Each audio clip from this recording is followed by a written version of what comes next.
Hey guys, कैसे हो आप लोग। स्वागत है आपका नीलेश क्लासेज यूट्यूब चैनल में। गाइज, इस वीडियो में हम देखने वाले हैं क्लास 12 का जो केमिस्ट्री के फर्स्ट लेसन सॉलिड स्टेट यानी ठोस अवस्था का लेक्चर चल रहा था, उसका लेक्चर नंबर 11। जी हाँ गाइज, इससे पहले हमने 10 लेक्चर कवर कर लिया है। अगर आपने अभी तक उन्हें नहीं देखा है तो मैं आपको यही रिकमेंड करूँगा कि आप जाकर उन्हें चैनल पर देख लें। जी हाँ गाइज, या इस वीडियो के डिस्क्रिप्शन में भी उन सभी वीडियोज़ का मैं लिंक डाल दूंगा, एक प्लेलिस्ट बनाकर आप वो उस लिंक पे भी क्लिक कर देख सकते हैं। तो चलिए, आपका टाइम वेस्ट न करते इस वीडियो को शुरू करता हूं। लेकिन गाइस, उससे पहले कहूँगा, अगर आप अभी तक हमारे इस चैनल को सब्सक्राइब नहीं किए हैं तो चैनल को सब्सक्राइब कर ले और बेल आइकन को भी दबा ले, जिससे मेरी सारी वीडियो की जानकारी आपको होती रहे। तो चलिए शुरू करते हैं। तो गाइस देखिए, हमने पिछली कुछ लेक्चर में, ठीक है, हमने संकुलन क्षमता पढ़ा, उसके बाद आंध्र या आंध्र जिसे हम सरल भी बोलते हैं, ठीक है, आंध्र एकक कोशिका की संकुलन क्षमता यानी एससीसी के बारे में पढ़ा। उसके बाद हमने फलक केंद्रित एकक कोशिका की संकुलन क्षमता के बारे में पढ़ा। इस वीडियो में हम पढ़ेंगे अंतः केंद्रित एकक कोशिका की संकुलन क्षमता। ठीक है गाइज, इसका हम परिकलन करेंगे। ठीक, मैं आपको पिछले ही वीडियो से ये बताता चला आ रहा हूँ कि देखिए, इन तीनों क्वेश्चन में से एक क्वेश्चन आप लोग के एग्जाम में आएगा ही आएगा। जी हाँ गाइज, ये मतलब परिकलन करने के लिए आता है। ऐसे क्वेश्चन आता है कि फलक केंद्रित एकक कोशिका के लिए संकुलन क्षमता का परिकलन कीजिए। ठीक है, और 5 नंबर में यह प्रश्न पूछता है आप लोग के बोर्ड एग्जाम में। ठीक है, तो चलिए इस वीडियो में हम देखेंगे अंतः केंद्रित एकक कोशिका की संकुलन क्षमता का परिकलन। हमने पिछले दो लेक्चर में इन दोनों का मतलब संकुलन क्षमता का परिकलन कर चुके हैं। तो आप अगर उन्हें नहीं देखें अभी तक तो जाकर चैनल पे देख सकते हैं। और गाइज, अगर आप नोट्स लेना चाहते हैं, जी हाँ गाइज, अगर आप हमारा नोट्स लेना चाहते हैं तो मैं आपको बताना चाहूँगा कि मात्र 499 रुपये में, जी हाँ गाइज, मात्र 499 रुपये में आपको 12 के सारे सब्जेक्ट के, जी हाँ गाइज, सारे सब्जेक्ट के नोट्स मिल जाएंगे एकदम बेस्ट क्वालिटी में। ऐसा नोट्स मैं आपको बता रहा हूँ कि पूरे यूट्यूब पे नहीं मिलेगा। जी हाँ गाइज, 499 रुपये आपकी कोचिंग की 1 महीने की फीस भी नहीं होगी, उतने में हम आपको पूरे साल, और आपको एक व्हाट्सएप बैच में जो हम लोग का पेड मेंबर का है, यानी जो हम लोग को 499 रुपये पे करते हैं, उसमें आपको ऐड कर लिया जाएगा, जहां आपको प्रीवियस ईयर क्वेश्चन पेपर का सॉल्यूशन और यूपी बोर्ड के द्वारा जो मॉडल पेपर जारी होता है उसका सॉल्यूशन, काफ़ी सारी चीज़ें मिलती रहेंगी। ठीक है, उसके अलावा हमारी तरफ से आपको एकदम इनिशियल सपोर्ट रहेगा। तो अगर आप लेना चाहते हैं ये सारी सुविधाएं हमारे चैनल के थ्रू, तो आप इसके लिए 499 रुपये हमारी एप्लीकेशन नीलेश क्लासेज आप प्ले स्टोर से डाउनलोड कर लीजिएगा, या इस वीडियो के डिस्क्रिप्शन में भी आपको लिंक मिल जाएगा। ठीक है, वहाँ पे सीधे पे कर सकते हैं। ठीक है, या फिर अगर आपको कोई प्रॉब्लम हो रही है, कोई डाउट हो रहा है, ठीक है, तो आप स्क्रीन पे दिए गए नंबर पे कॉल कर लीजिएगा और जो भी क्वेश्चन हो, जो भी क्वेरी हो, आप पूछ लीजिएगा, सभी सॉल्व हो जाएंगे। ठीक है, तो चलिए अब हम पढ़ते हैं अंतः केंद्रित एकक कोशिका के लिए संकुलन क्षमता। ठीक है, तो गाइस, सबसे पहले इसको पढ़ने से पहले थोड़ा मैं आपको बताना चाहूँगा कि अंतः केंद्रित एकक कोशिका होती क्या है। ठीक है, थोड़ा इसका फिगर बनाकर मैं आपको अच्छे से समझा दूँ। देखिए, यहाँ मैं एक नॉर्मली तेज में फिगर बना रहा हूँ तेजी से। ठीक है, देखिए ये हम लोग का हो गया। ठीक है, थोड़ा फिगर बिगड़ गया, चलिए कोई दिक्कत नहीं।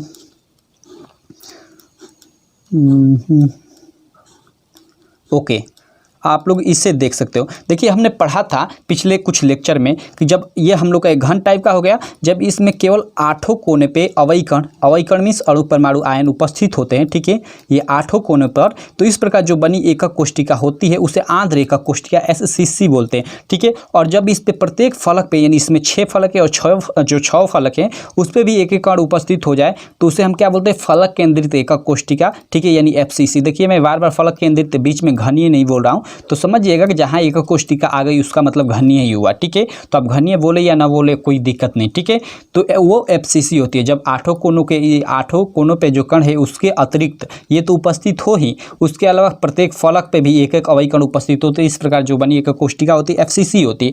और जो हम लोग की अंतः केंद्रित एकक कोशिका, यानी जिसको हम बीसीसी बोलते हैं, यानी जिसको हम अभी पढ़ने वाले हैं, ठीक है, इसकी संकुलन क्षमता का परिकलन करने वाले हैं। ठीक है, यह क्या होती है, तो देखिए इसमें क्या होगा कि 8 कोने पे अवयकण तो उपस्थित रहेंगे ही रहेंगे, उसके अलावा जो एक अवयकण रहेगा इसके अंतः केंद्र में, यानी एकदम बीच में उपस्थित रहेगा।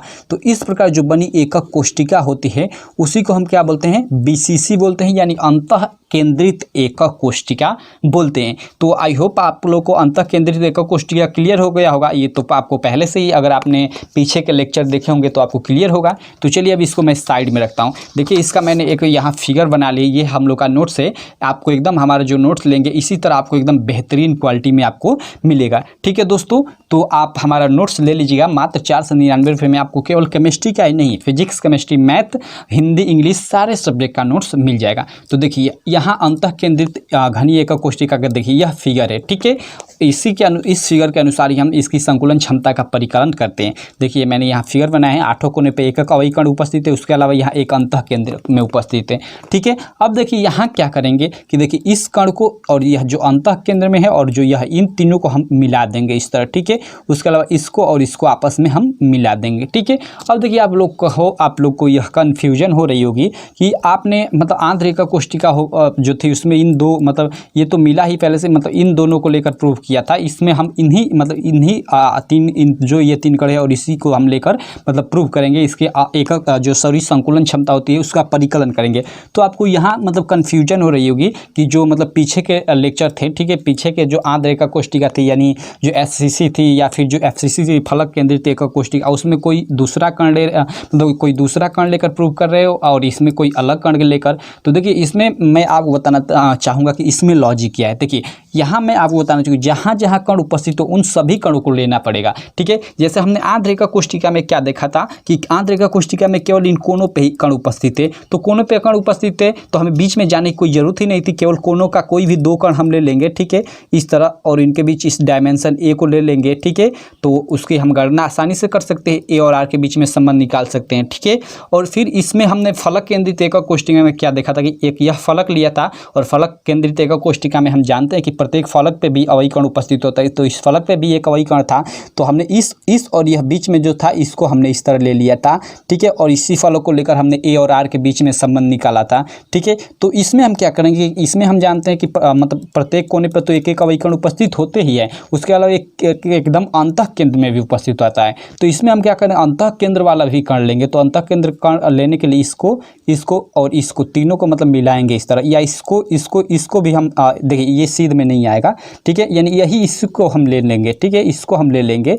ठीक है, और यहाँ से लेकर इसको भी ले लेंगे। ठीक है, इस तरह आप रेखा बना लीजिएगा और इसी को लेकर हम प्रूव करेंगे। ठीक है, देखिए इसको आपको समझने में थोड़ी दिक्कत हो रही है, यही आप अगर समझ जाते हैं तो आप आसानी से आगे चलकर आगे वाला जो डेरिवेशन है आप लोग कर लोगे, क्योंकि अगर आगे केवल छोटा सा कैलकुलेशन है। ठीक है, तो चलिए मैं अब इसी को लेता हूँ। देखिए अगर हम इसको और इसको यहाँ से हम मिला देंगे। ठीक है, तो देखिए यहाँ क्या होगा कि एक हम लोग का 90 अंश का कोण बनेगा, समकोण बनेगा। क्यों? क्योंकि देखिए यह एक रेखा है और इस पे जो हम लोग का एक मतलब यह है, यहाँ से देखिए यह लंब जा रहा है। ठीक है, और देखिए और इस रेखा में और इस रेखा में बहुत ही यहाँ थोड़ा सा कोण का अंतर है, इसलिए इसको हम 90 अंश मान सकते हैं। ठीक है, और 90 अंश मान लीजिए यानी यह एक समकोण हो गया। ठीक है, अब देखिए यहाँ भी और यहाँ भी हमने यहाँ से इसको मिलाया। ठीक है, तो यह देखिए यह रेखा आ रही है। ठीक है, और इधर यह एक रेखा जा रही है, तो इस रेखा पर यह लंब होगा। ठीक है, यहाँ भी आपको कन्फ्यूजन हो रही है कि यह लंब कैसे होता है। तो देखिए प्रत्येक घन की भुजा एक दूसरे पर लंब होती है। जैसा आपने वर्ग या आयत में पढ़ा होगा कि वर्ग की प्रत्येक भुजा आपस में मतलब लंब होती है। जैसे मान लीजिए ये एक तो ये तो आयत टाइप का बन गया।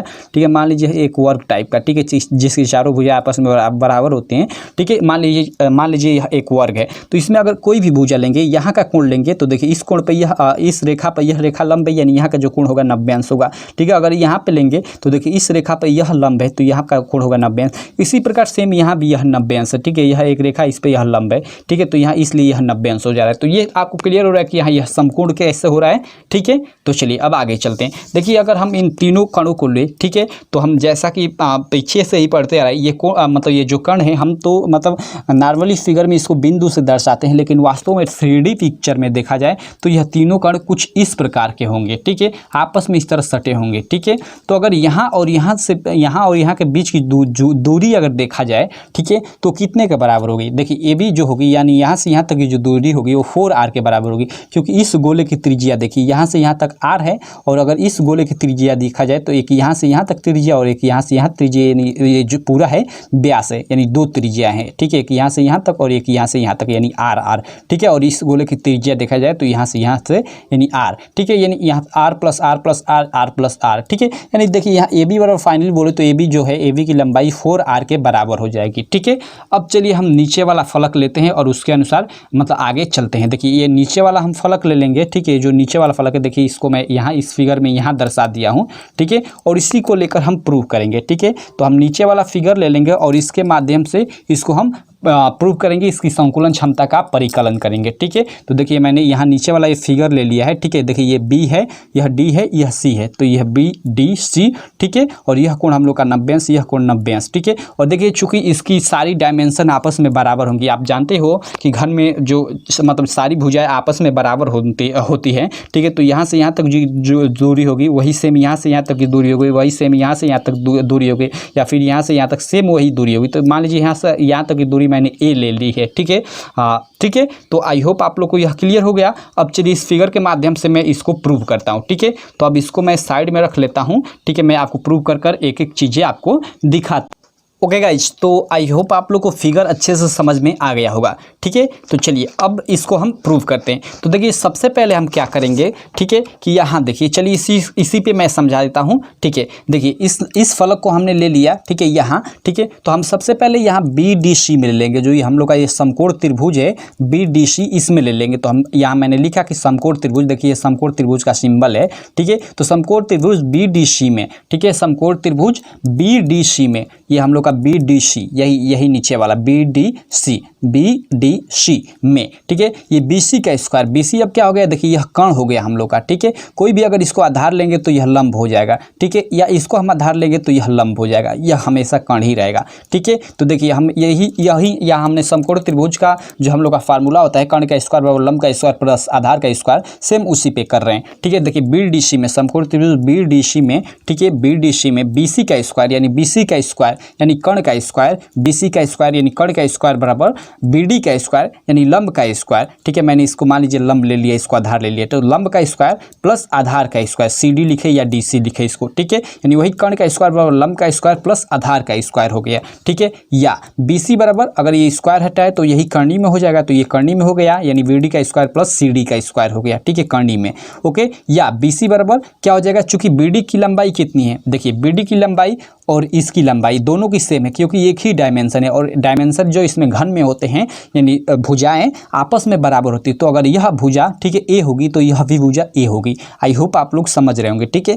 आप लोग पढ़े होंगे कि घन की सारी भुजाएं आपस में बराबर होती है। तो अगर यहाँ से यहाँ तक की अगर भुजा 4 मीटर होगी तो यह भी भुजा 4 मीटर होगी, यह भी भुजा 4 मीटर होगी, ठीक है दोस्तों। यह भुजा अगर हम लोग की 4 है तो यह भी 4, यह भी 4, यह भी 4, सारी 4 होंगी, क्योंकि आपस में सभी भुजाएं बराबर होती है, ठीक है।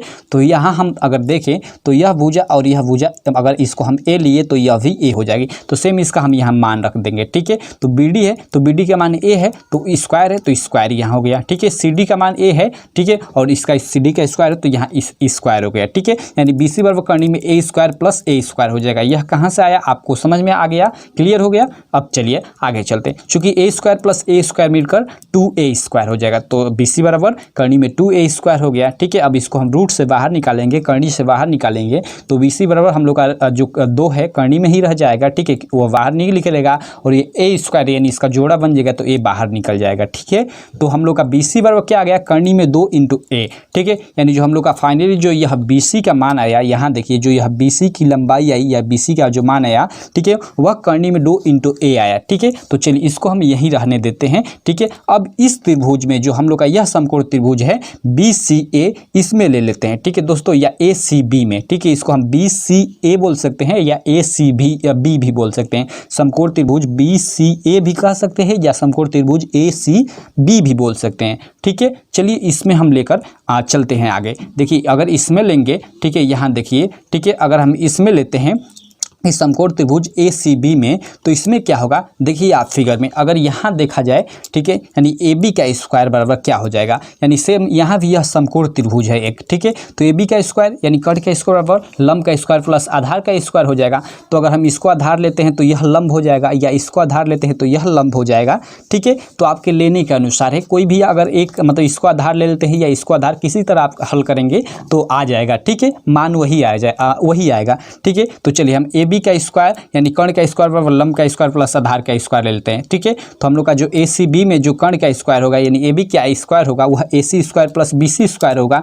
यानी चलिए इसी को हम लोग का क्या हो रहा है कि कर्ण बराबर लंब का स्क्वायर, यानी इसको हमको लंब ले रहा है, ठीक है, ये आधार ले रहा है, ठीक है। तो हम लोग का AB का स्क्वायर बराबर AC का स्क्वायर प्लस BC का स्क्वायर हो जाएगा, यानी कर्ण का स्क्वायर बराबर लंब का स्क्वायर प्लस आधार का स्क्वायर हो जाएगा। तो सेम यहाँ वही चीज़ें यहाँ पे लिया है, ठीक है, यहाँ पे वही लिया है ACB में, ठीक है, क्या कि AB का स्क्वायर बराबर AC का स्क्वायर प्लस BC का स्क्वायर, या अब AB का ये स्क्वायर हटाएंगे तो हम लोग का AB बराबर क्या हो जाएगा, यही कर्णी में हो जाएगा, ठीक है, कर्णी में हो जाएगा, ठीक है, कर्णी में हो जाएगा AC का स्क्वायर प्लस BC का स्क्वायर, ठीक है। अब देखिए कर्णी में हो गया, चूंकि हम लोग का AC का जो मान है A है और हम लोग का BC का मान हमने ऊपर यहीं पे हमने परिकलन किया। देखिए यहाँ पे मैं आपको फिगर में समझाता हूँ, चूंकि हम लोग का यही हम लोग का BC है, ठीक है, और चूंकि हमने यह त्रिभुज लेकर यह नीचे वाला, ठीक है, यहाँ पे हमने इसको लेकर BC का मान निकाला, तो हम लोग का BC का मान यहाँ निकल गया था कर्णी में 2 × A, ठीक है, A बाहर है, ठीक है। तो चूंकि हम लोग का यहाँ BC का मान हम लोग का कर्णी में 2 × A हो जाएगा, और चूंकि हम लोग का इसका मान कितना है, AC का मान A है, क्योंकि यह डायमेंशन है इस घन की और डायमेंशन A ही होगी, क्योंकि सारी डायमेंशन A ही होगी, हमने शुरू में A लिया है तो, ठीक है। तो वही सेम यहाँ पे वही मान हम रख देंगे, यहाँ नीचे हम वही मान रख देंगे। देखिए यहाँ मैं आपको बता रहा हूँ, देखिए AB बराबर क्या हो जाएगा, AC का स्क्वायर है, तो चूंकि AC का मान A है, ठीक है, डायमेंशन है AC, तो इसका मान A है और स्क्वायर है तो स्क्वायर कर देंगे, यानी यहाँ पे A स्क्वायर हो जाएगा, ठीक है। और देखिए यहाँ BC का हमने निकाला, BC का मान कर्णी में 2 × A निकाला, ठीक है। तो हम लोग का BC का स्क्वायर है तो ये कर्णी में 2 हम लोग का मतलब बाहर हो जाएगा, यानी 2 हो जाएगा, और ये A स्क्वायर तो A स्क्वायर, ठीक है। आई होप आप लोग समझ रहे होंगे, ठीक है।